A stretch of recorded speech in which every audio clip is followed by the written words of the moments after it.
More United Crossbench. I'm Jonathan, I'm the Communications Director here at More United. I'm joined by, actually, why don't you introduce yourself, starting at the far end? That's because you don't know who's here. Anna, don't test me like that. I had no idea this was the first one. If I need to pass a test, so we've got soon-to-be Sir Norman Lambs, MP for North Norfolk, Anna Soubry, Member of Parliament for Broxtowe, Which you should know, being a Nottingham boy. that's true, and Rosie Duffield, MP for Canterbury. Well done, Rosie. City of Canterbury. And Bristol and the villages, yeah. There we go. Right, so with that out of the way, this show, the idea behind the Crossbench is that every week while Parliament is sitting, we get MPs of all parties together to try and find some common ground on divisive issues. We take questions from More United members all over Britain, and a couple from me as well. Most weeks we'll start on Mondays at 7:15, and there's a couple of rules to the Crossbench.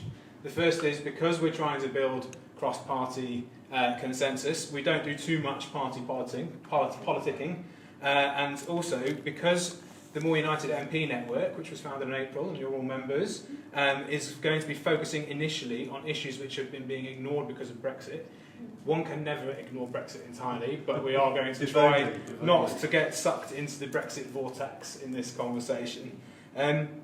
And one of the issues that we think is being ignored because of Brexit is mental health, and that's something we're going to talk about a little bit in the next half hour or so. But my first question to all of you is actually to ask how well you know each other, because there's plenty of MPs in Parliament, so I wonder if any of you worked together before.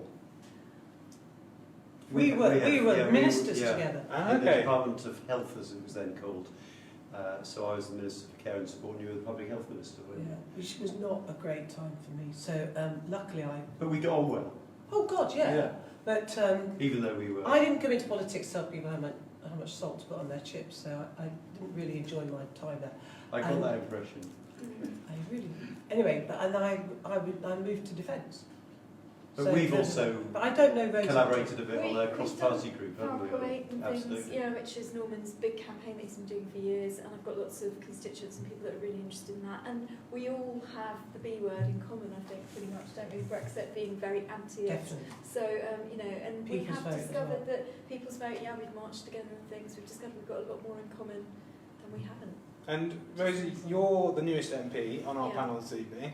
How easy is it in Parliament to make cross-party friendships? Does it happen straight away? Is it something you have to seek out? Do people give you dirty looks? No, easier than I thought, actually. I think the wider public out there think that we all sort of stick to our own patch in the That's tea each room, and other's that we don't throats, speak to sometimes. each other, and that we cross the floor. Obviously, there are certain characters I can't imagine being very friendly with, but actually, it's particularly women.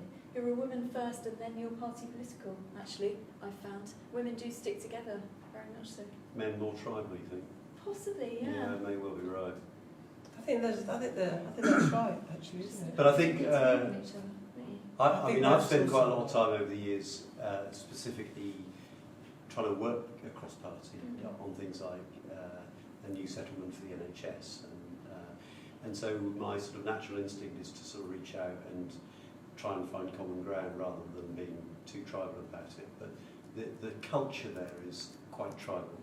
And what's going on in Parliament? We were just off camera, we've just had some shenanigans about whether there's a vote in Parliament. There is a vote in Parliament. We didn't necessarily all know if there would be a vote in Parliament. We're all missing it. What's going on? Well, I do hope you don't find yourselves in too much trouble, but what's going on this week in Parliament? Is there anything on the agenda? Nothing. Not much seems to be happening at all at the No. moment. I think this is a vote on the summer recess, so Something very dull. I think the principle actually is quite an important one, because people are really worried that what will happen is that we will get a new Prime Minister who won't be in the slightest way accountable and to Parliament as soon after he, and we know it's definitely going to be a he, is elected. And this is really concerning, because those of us who think that a no-deal Brexit would be a disaster for our country, which is obviously what we all think, but are really worried that, especially if it's Boris Johnson, then he will try to keep Parliament out of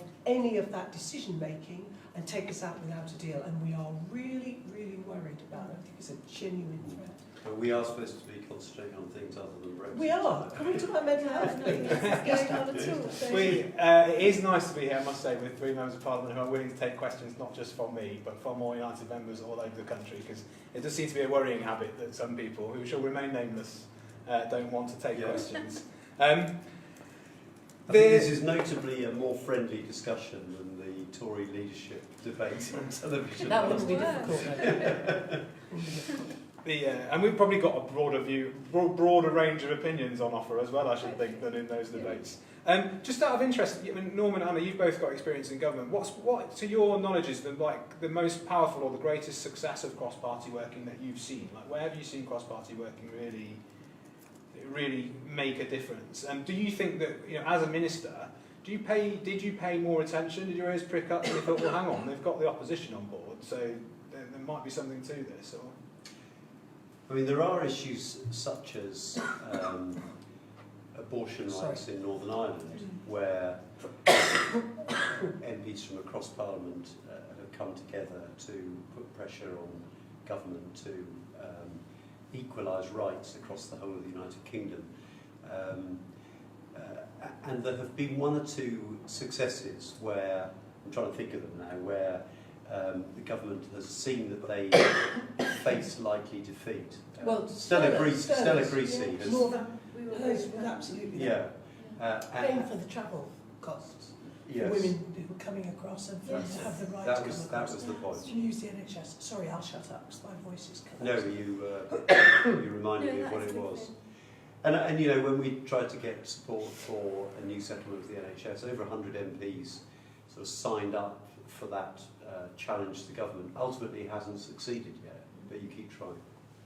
And I hesitate to use the B word, but I realise it's 3 years. It's 3 years yesterday since the vote. Is that right? Yeah, 3 horrible years. I'm going to ask a counterintuitive question. Can you tell me, each of you, what, if anything, can you find a positive that's arisen from the events? Well, I'll tell you one clear positive here, and that is that it has initiated conversations across party boundaries. That, in a way that I've been here 18 years, depressingly, but I've never really witnessed it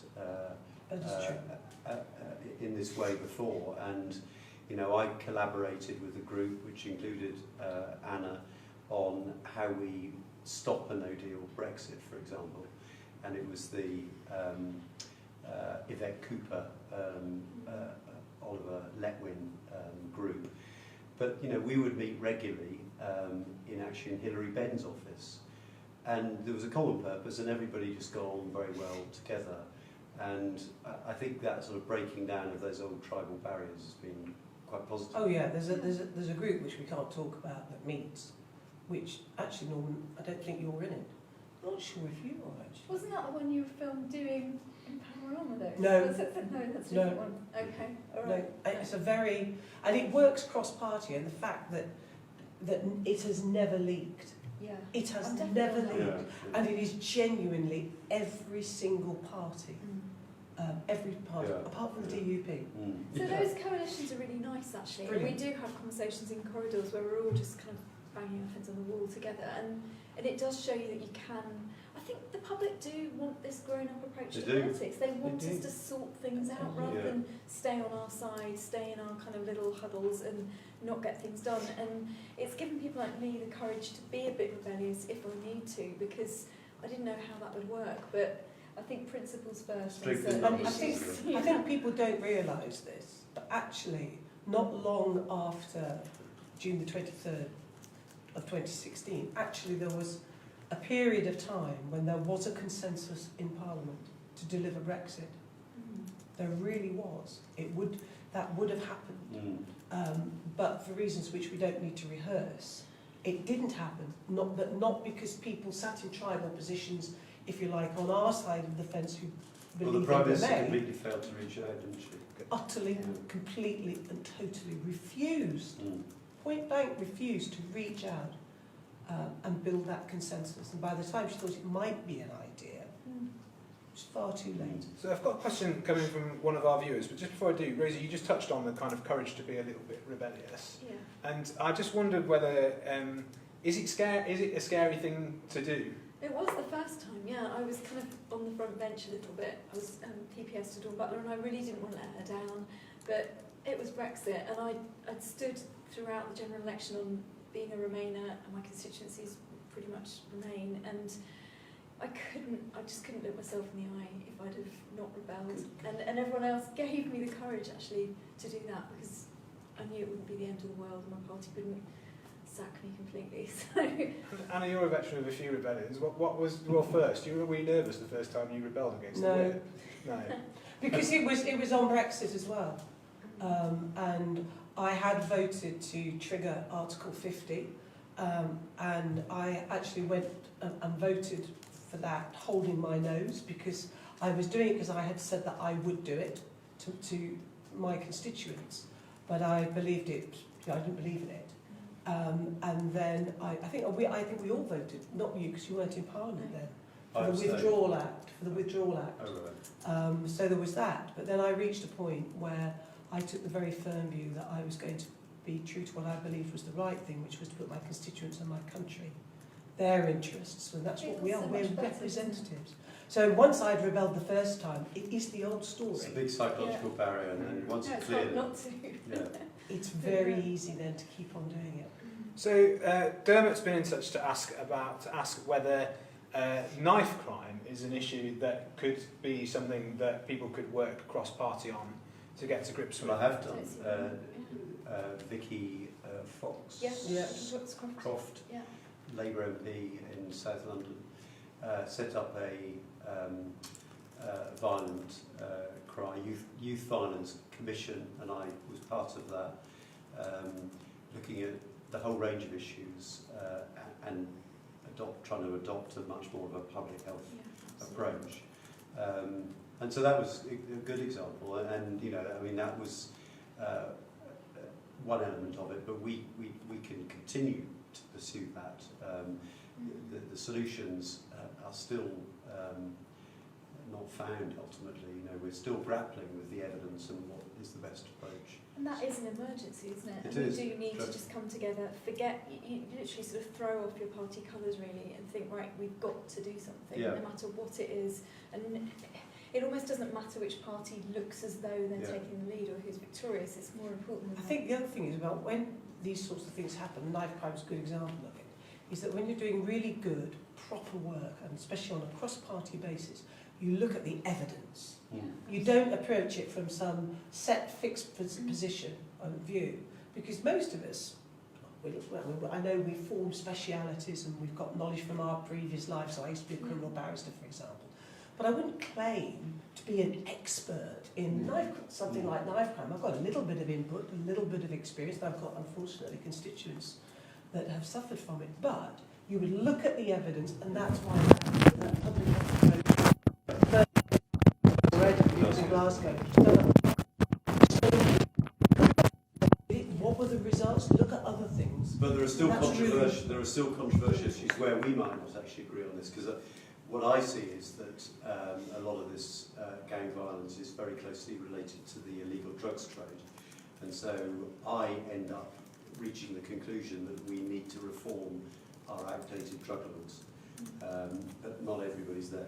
There are so many different going aspects. so well, weren't we? And I've got teenage children, and I look at it from their point of view, and I hear their anecdotal evidence about places where they would have felt safe a year or two ago, even, and now not so quite much. scary. That is Even really Liam Gallagher now is I heard that. expressing his anxiety about his children. Yeah, Quite. it's really frightening. And do you think, so Norman, you touched on the link between knife crime, or there's supposedly between knife crime and illegal drugs. I know the question is totally shut down for you. You wouldn't engage in whether we need to tweak drug laws in light of street crime? I wouldn't legalise Class A drugs for absolute sure. And most of the gang crime is actually concerned with Class A drugs like coke, cocaine and heroin. But there was a time when I didn't have a problem with legalising cannabis, for example. But it's the fact that cannabis has changed in its nature from when I was a student. And that's why That's why I conclude we have to legalise, because everything that's dangerous that young people are getting at the moment is all through the illegal market. And the obvious conclusion that I reach, which is following the Canadian example, is that if you regulate and control potency, then it's actually a public health approach to take the criminals out of the market and to regulate it properly. So even though we don't agree, the most important thing there is that Norman is looking at the evidence that's Yeah. coming out from other countries, and so he could quite rightly criticise me and say, well, come and have a look at what Yeah, what exactly. happened in countries like Canada, and that's very valid. And that's when you start to really begin to get some. And I into feel some again good with that, perspective. I talk to my children all the time about these kinds of things, but I am quite open-minded about what's the best way, and I know I don't know enough about it yet. Very So- pleased to hear that. I'll talk to you further. But he's wrong. Something else that I guess is part of the broad landscape around where there's knife crime, where there's drug use. That's something that an issue like mental health cuts right across. Yeah. And Does, yeah. I wonder if perhaps, Norman, as we sort of start to think specifically about mental health and what more could be done to support people across the UK who struggle with their mental health, if with your experience in government you could maybe just set out for us, how do people approach the problem? Because mental health is such a big bucket. Now, how does government look at it? Do they look at the immediate need people in great distress have, or do they look at causal factors? How do you start to even approach a problem like mental health? Well, I think a lot of people are really sort of still trying to grapple to get an understanding of how to best react to this, because there is a very high level of prevalence of mental ill health or mental distress amongst teenagers in particular. I say deliberately mental distress because I think a lot of it is not necessarily diagnosable mental ill health, but it's a reaction, an understandable reaction to the pressures that young people are under these days. But I think as a society we're on a journey. 10 years ago it was the sort of hidden illness, nobody talked about it, total stigma, embarrassment, shame, and I think the really exciting and positive thing of the last decade is that we've broken down a lot of that stigma. Still a long way to go, but a lot of public figures, for example, coming out and talking about their own mental ill health. I went on television with our oldest son, and the two of us were interviewed together. He went through a really difficult period in teenage years with obsessive compulsive disorder, and we've been through years of emotional turmoil. But I think people in the public eye coming out and talking about it helps to normalise it. So I think now we've got to the point where it's out in the open, people feel less embarrassed about it. The government's rhetoric has moved massively. The idea that the Prime Minister now comes out and talks about mental health, that would never have happened even 5 years ago. So that is a big advance, and we should applaud her for that. But then the gap between the rhetoric and the reality is still enormous. The funding, yeah. So we don't have enough resource in mental health, but we also don't spend the money very effectively. So we spend a lot of money on sort of long-term institutional care rather than on preventing ill health in the first place and intervening early when it starts to emerge. Plus to that stop the mental health money deterioration. isn't ring-fenced, is it? So it Yeah. gets leaked into all Diverted, sorts yeah. of different areas of the NHS, which I think is a priority. And there used to be a conversation about people talked about parity of esteem between mental health and physical health. I think there was talk of that becoming a firm Well, commitment. it's in the law, in the much hated Health and Social Care Act, which Andrew Lansley took through Parliament in 2012. There is a legal requirement that mental health should be given parity of esteem or equality with physical health, but it would be wrong to assume that that means that we now have equality. We're still fighting for it.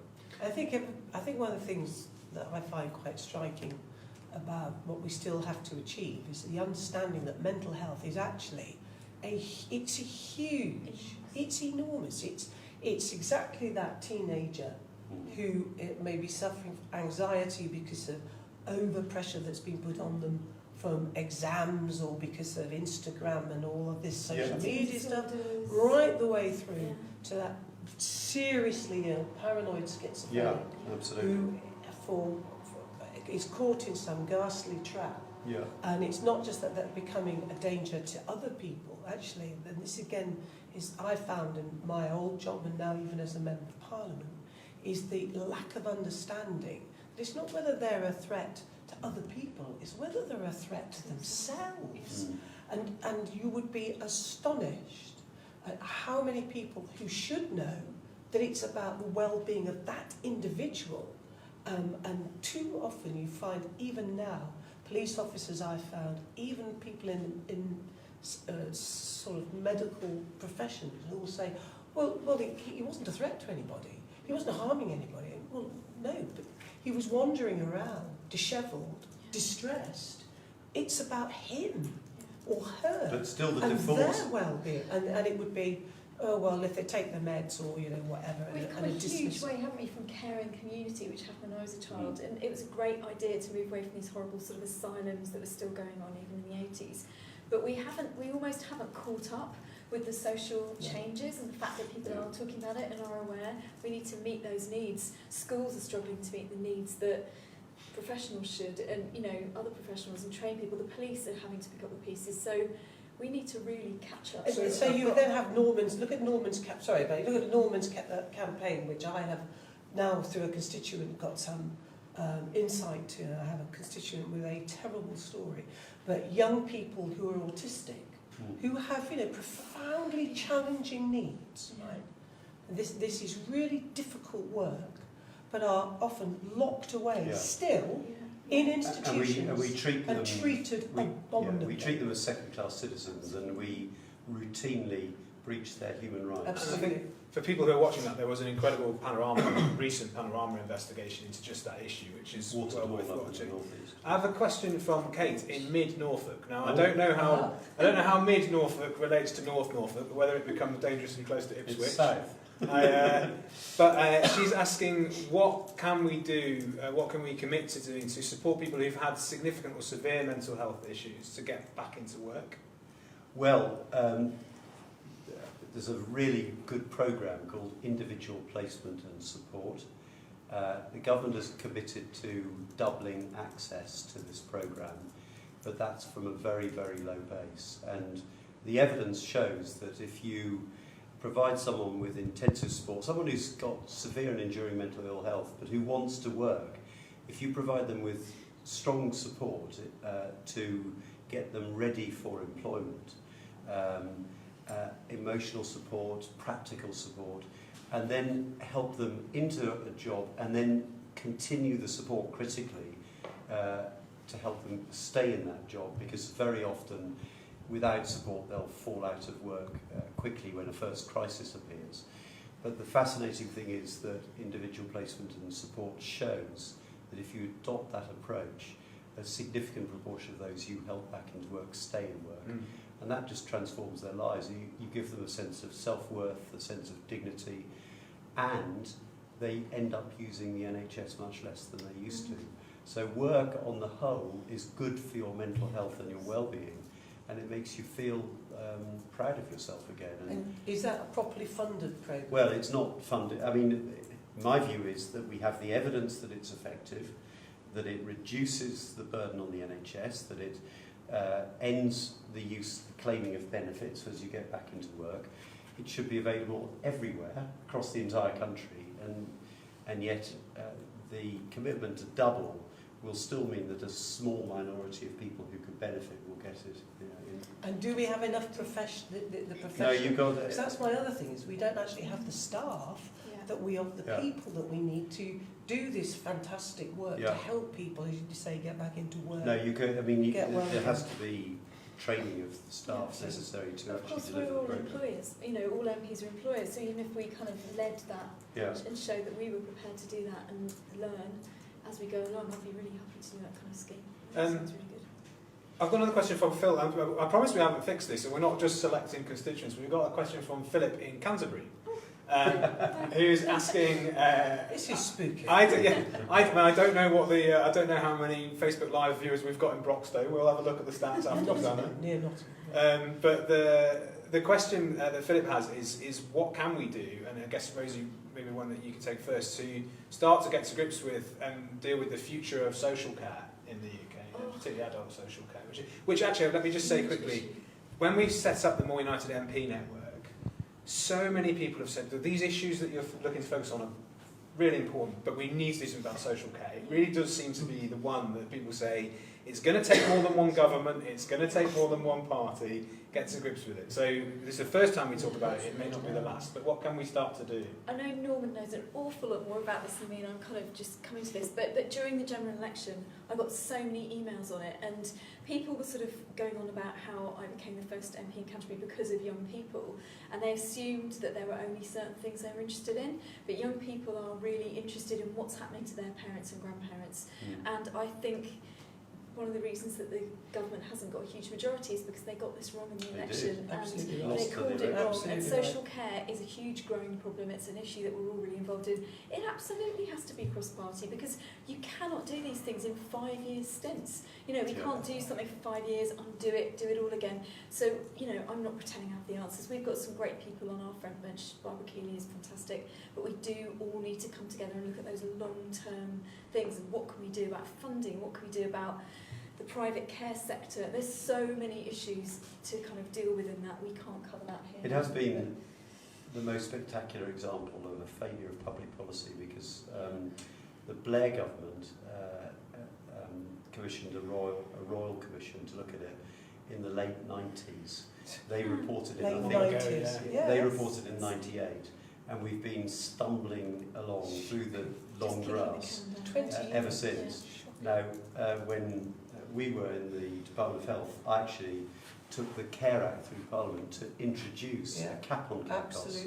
And it was supported across parties, supported by the sector, but once they'd got rid of the Lib Dems out of the government, they abandoned the cap, and it was never, although it's in the legislation, it's never been implemented. The bottom line, though, is that we all have to accept that we need to spend more money, and we all need to contribute to that. Absolutely. The only question is how you do that, whether you do it at death through people's estates, which was the Labour idea back in 2009-10, which I think actually has a lot of merit, but it was immediately condemned by the Conservatives then as a death tax, or whether you do it as a contribution and sort of through social insurance, perhaps from your 40s, which they do in Japan. So there are different approaches, but what you've got to ensure is that it's sustainable, that it achieves as much cross-party support as possible, and that it's fair between the generations and based on your income. Anna, any thoughts? No, I completely agree with the analysis, and I agree with the solutions. I personally think it should be done by way of, we have this thing called national insurance. And I know it's changed since its original conception, but the idea that you have a fund into which we would pay that money to make sure that in the event of us needing that social care, we have it, and if we don't need it, doesn't matter, because there'll be somebody else that does need Much it. more sort of Scandinavian approach to taxes. Really, and one of the things that was often said was that we don't want this thing called hypothecated taxes, because it was dangerous territory, because then people would say, well, I don't want to pay this 0.something percentage of my tax that goes to foreign aid and so on and so forth. Actually, we do have hypothecated taxes. Yeah, we do. And we've always had them, whether it was putting extra duty on cigarettes classically. The BBC, we pay for the BBC through a hypothecated tax. And of course the sugar tax is another really good example of it. Now, some of these things I don't like, because I don't like changing people's behaviour by making them pay more money. Because the downside of that is that if you get the outcome you want, that people reduce the amount of smoking, your revenue is going to go. So you mustn't rely on it to do the basics that any decent society should do. But I think a dedicated health and care tax would absolutely, make a lot of sense. it makes a huge difference. I am conscious and it should be done of the time. Hypothecated taxes being taxes, by the way, where you pay a particular amount of money for a preordained thing. So you say, well, it's got a label on it, if you like. It's that money's for that thing. Yeah. We started this conversation talking about people dodging interviews, and I'm conscious that as politicians you get lots and lots of interviews, and we want to give the More United Network members and More United members a chance to see a bit more of the human side of the politicians that we work with. So I wonder if I could just wrap up by asking you, if there's an interview you had that you wish that you'd found a way not to take at any point in your career, what's been the interview where you found yourself thinking, oh, that one didn't go so well, or that you might have, in retrospect, you might have found a reason not to do it in the first place? I've got two examples. One in the early years of the coalition when I was Nick Clegg's chief political advisor. I had to go on to Newsnight. I was interviewed by Jeremy Paxman, trying to justify why the Lib Dems should continue to receive funding for research in Parliament, and we were being condemned as being outrageous in grabbing this money, which we needed for our sort of infrastructure, because we don't have much money as a party. But he just went for me, and it was very aggressive. It was sort of typical Jeremy Paxman style. So that was quite an experience. I've done other interviews with Paxman which have been fine, but that was pretty aggressive. And then the other one was I got called across to Millbank, which is where all the interviews are done, when I was minister. And I was due to be interviewed about a particular issue relating to, I think, mental health.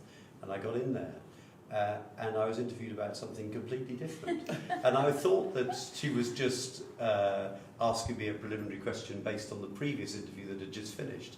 But the entire interview was about something that I knew very little about. And I just had to keep going.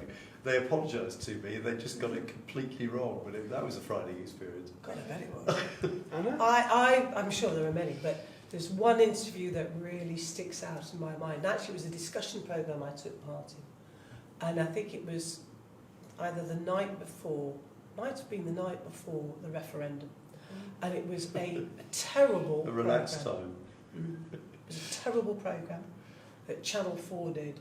And they did it in some sort of right-on trendy part of London. So I was immediately a bit narked. And I'd been in Birmingham, it must have been the night before, and there was this big rally with David Cameron and Harriet Harman was there, and Jack Dromey, I remember, was there, and Jess Phillips was there, and she says I stole her child's sweets. This is not true, I did not. Anyway, so we'd had this rally, and then I caught the train down to London, and I did this terrible program, and I just had this really bad feeling. And I did this interview, and I lost it. And I started off quite well, and I was on with Alan Johnson, who I like so much, and I was really off, and it was not good. It was really bad. I couldn't shut up, and I was really cross, and everybody was making me even more cross, because they were talking about leaving the European Union, and I do regret that, because I was just... But it didn't make a scrap of bloody difference. Have you had a howler, Rosie? I always regret the ones at sort of 6:45, 7 in the morning in my pyjamas live on Radio Kent, because I don't make any sense then, and I'm not a morning person, and I talk absolute rubbish.